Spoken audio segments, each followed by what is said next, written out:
Hey everyone, it's Unfiltered Future here. So today I wanted to do a little bit of a different video. I want to talk a little bit about one of the Jamuary gems. To be more specific, I want to talk about this one, the Homeworld Jamuary gem from January 26. So this is the video we'll be talking about.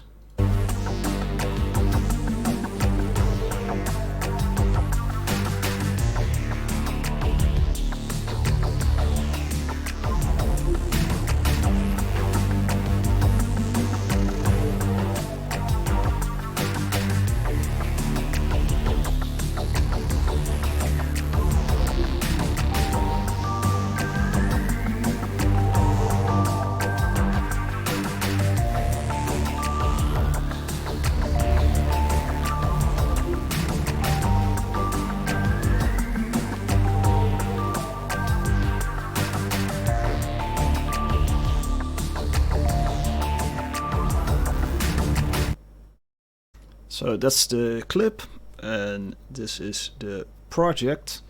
So I've already made a start at building it out to a different section, which I will get into, or at least a different lead. But for now I want to start out with a breakdown. So our top track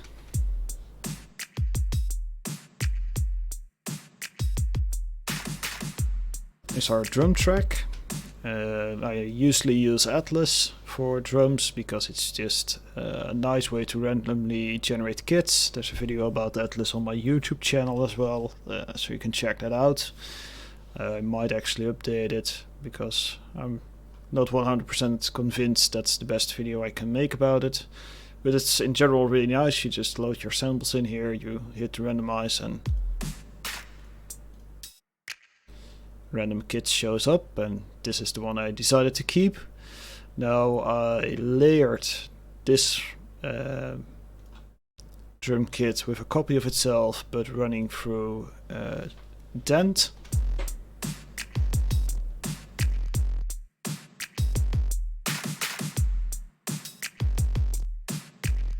Just to add a little bit of grit to the entire thing, because I wanted to make a gritty, bassy sort of thing. So these are the drums. And this is the first bass, because there are multiple basses in this one. This is Pigments. It's actually pretty close to the original preset, the 80s dirty slap bass.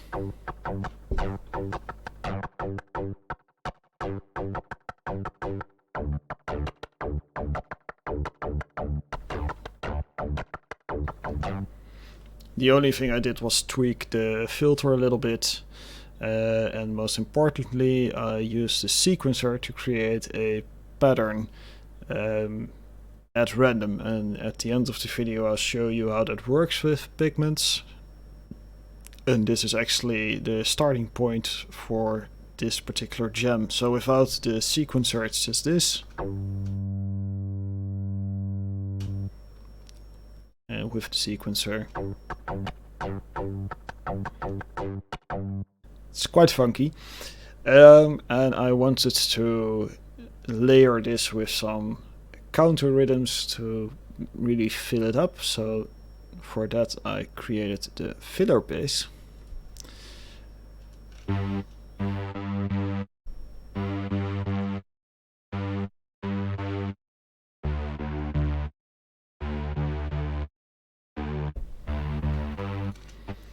Now this is one of my own Lion patches, Lion by Unfiltered Audio. It's a dark synth bass I made, and I used Blue Arp, which is a free arpeggiator, to add a rhythm to it. So without the arpeggiator it sounds pretty dull. And with the arpeggiator and with the other bass in there,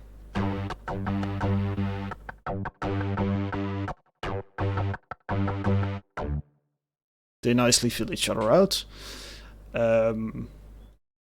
You'll see some more line in a bit. So this is the lion patch.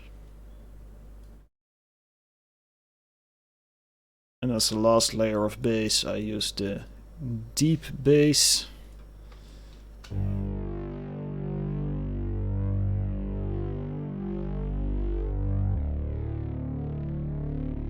To make up for the lack in really deep bass. So if you add it in.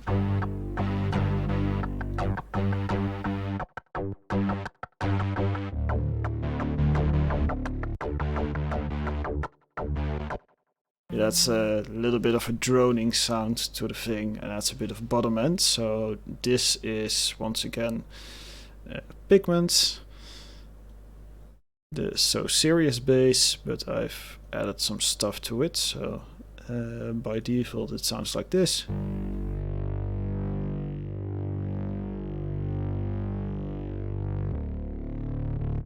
But I wanted a little bit more movement in the bass, so I added a flanger.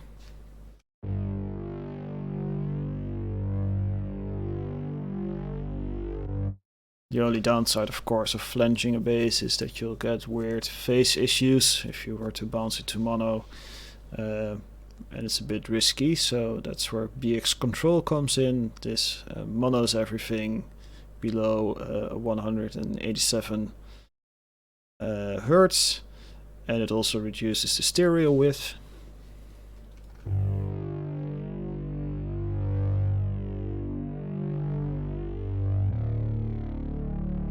So it keeps a nice correlation, and it's balanced just around center. And to finish it off, just a little bit of an EQ.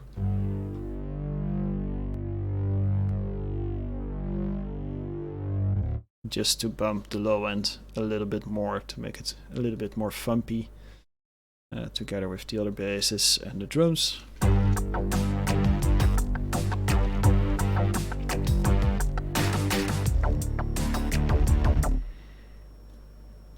That's the bass part of this song. So the first obvious higher part is this riser sound.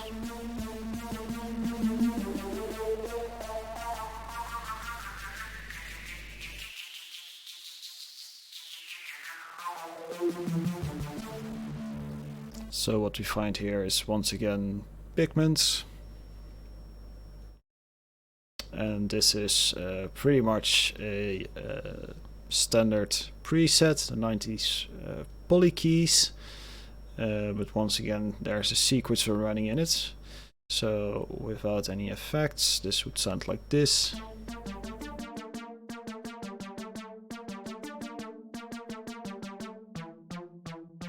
Without the sequencer, it is nothing. So to add a little bit of grit to this, I used Byome, Unfiltered audio, with a bit crusher, a little bit of gain reduction to temper it a little bit, and a bit of an EQ, because you lose quite a bit of the bottom end with the bit crusher. I add a little bit more in the EQ stage, and there's a filter in here. This isn't in the normal patch. This is something I added to add some movement to the thing, and that's this curve you see here is the filter opening up, a bit of resonance here to make it really shine. So without filter automation.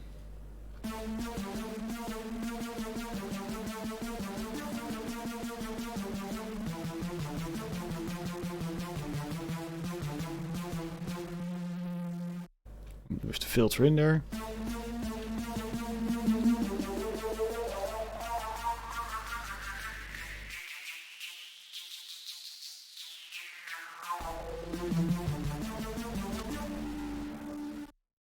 Yeah, that's quite a long till. But in the mix you don't really hear it all that obviously. It actually fits right in there. If we can just do it like this, we'll turn this one off. Oh.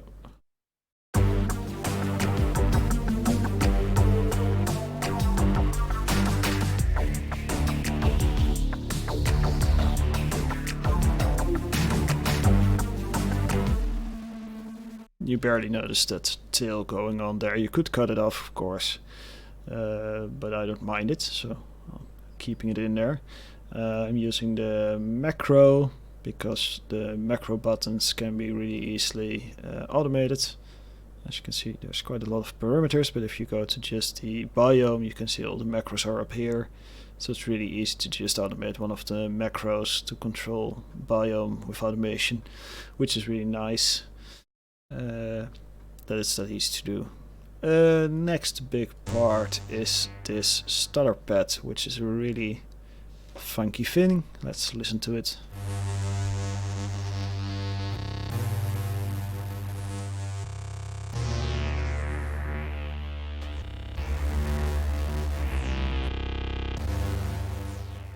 So this thing is one of my own creations, in Lion, the heavy dark string. Let me just quickly...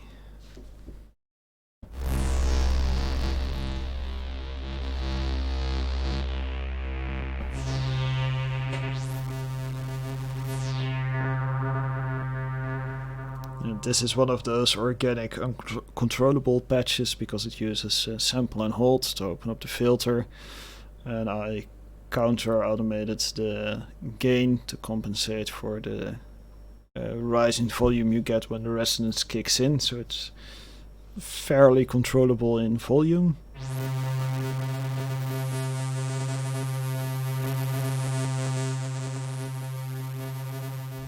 It does jump a little bit, but it's doable. And there's also a limiter on here just to make sure it doesn't completely peak out.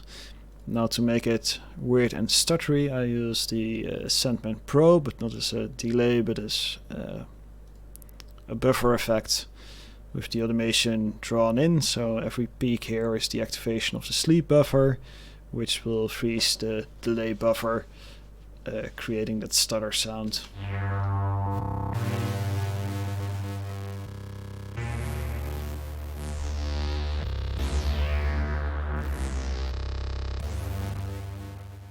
Now at first I wasn't quite sure this was going to work because it's a pretty harsh sound. So I was afraid it would be too grinding on the ears, but actually when you combine it with the other sounds,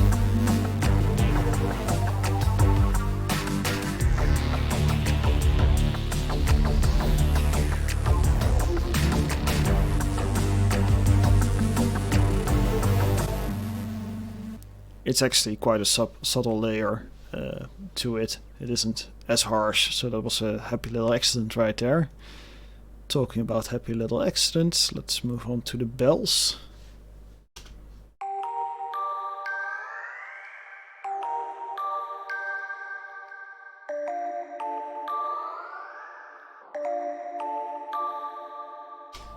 So this is the extra organic version of the bells. I actually did a more quantized version of it in the second half.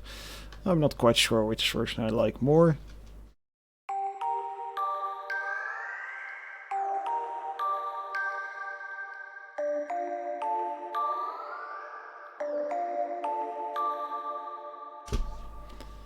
I think they both work. I still have to decide on which one I'm going to keep. So this sound is once again Pigments, and this is actually the sound you get when you load Pigments up. It's the reverse box bell thing.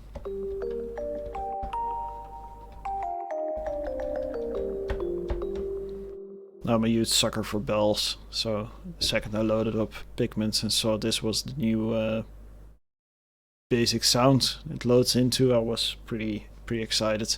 It used to load into the reverse synthwave sound, which oddly enough I never actually used, but it doesn't matter. We have the reverse box now, which is nice and plunky. Just to make it even more spacious, I added the Raum reverb.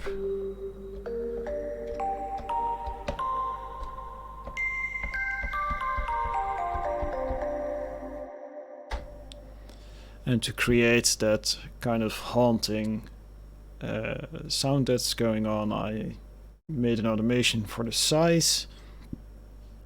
And decided it would be a little bit too much to do it every repetition, so it's skipping one repetition to not make it too annoying, I guess.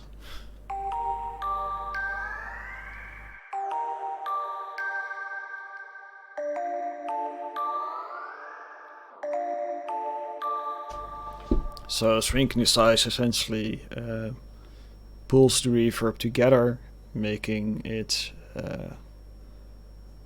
rise in pitch, which is creating this interesting weird sound. Now at first I was afraid that the release of this size would be too harsh, because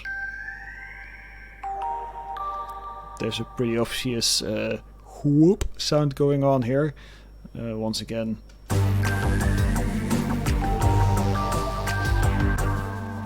it's not really noticeable once all the distortion shit is going on, so I don't think that's something I need to worry about. So that's the basic start of the song. This is also all the parts I used in the Instagram video, just like this. What I'm working on right now is a bit of a variation on this section, which has never been heard before. So here's a premiere for you.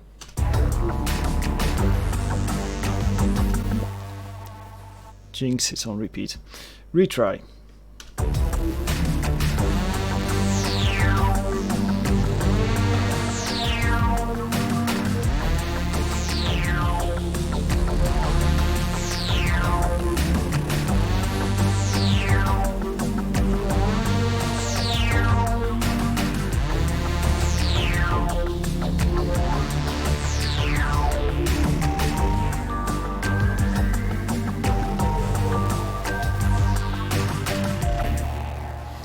So what do we have here? This is another patch I made for Lion.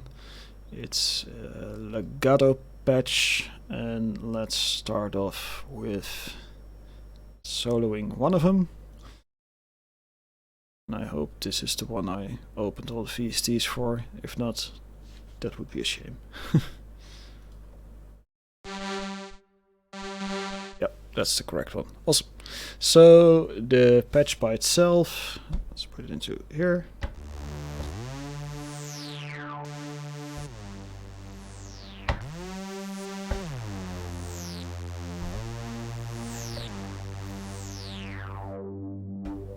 Is this weird legato thing, which sounds fairly evil, hence the name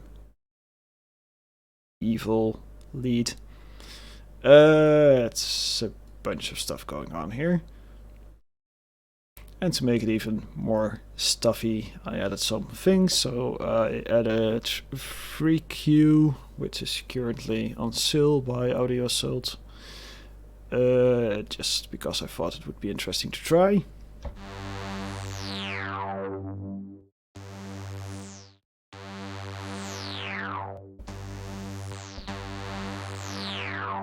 Now basically this EQs the midsection, slightly lowers the upper part of the sound to give it a little bit more of that old radio vibe with the really compressed bandwidth, and to top it off and make it a little bit more aggressive, because it wasn't aggressive enough, we have a little dent running on it.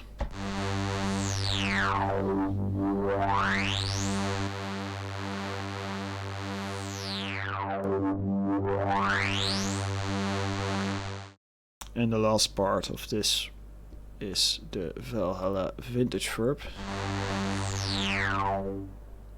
to give it a little bit more of a sustain. And the thing I did here, I made two tracks. One is slightly panned to the left, one is slightly panned to the right. And on the last part of this note, I have the reverb kick up just a little bit, and then it fades out.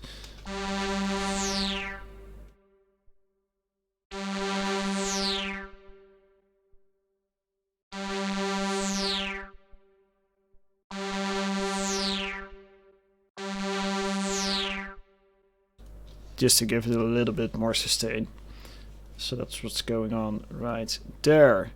So as I said at the beginning, I will show you how I did the bass thing. Let's go. Cool, works. Let's get Pigments in here.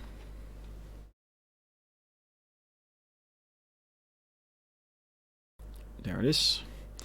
And I use the 80s dirty slap bass. Oop.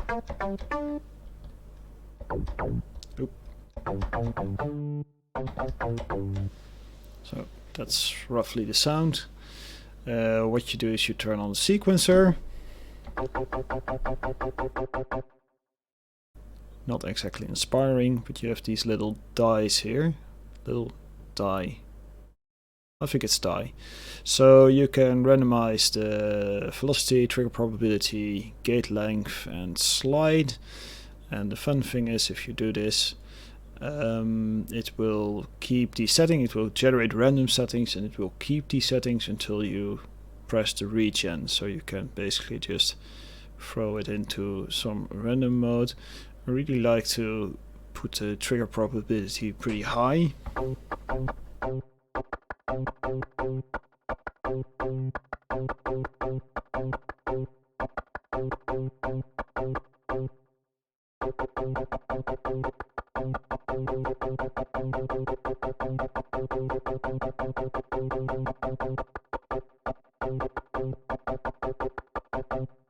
Now, not every time you press regen will be equally good, but you can definitely create some rhythms and patterns you might not have created yourself, which I think is really cool. You can also randomize the pitch a little bit, maybe the octave.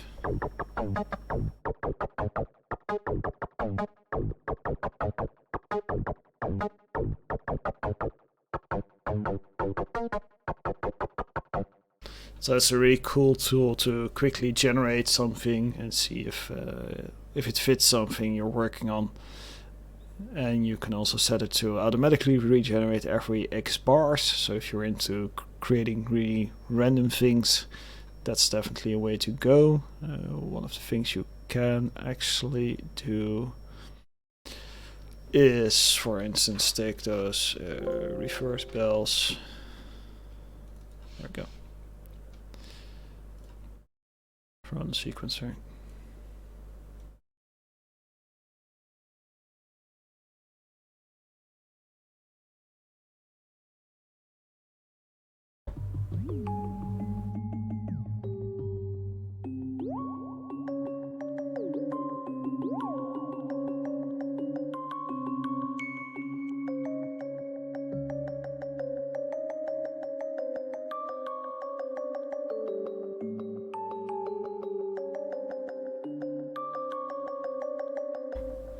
And create all sorts of random patterns and sounds and melodies, maybe even.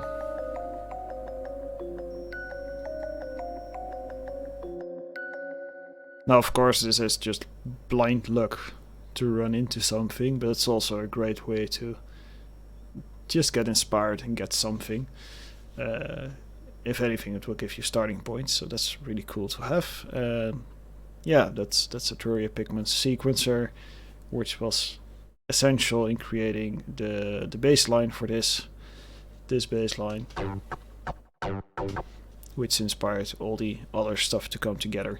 So hopefully you enjoyed this video. I'll play you out with building up all the parts of this song so you can hear it build up. Hope you enjoyed it, and see you around.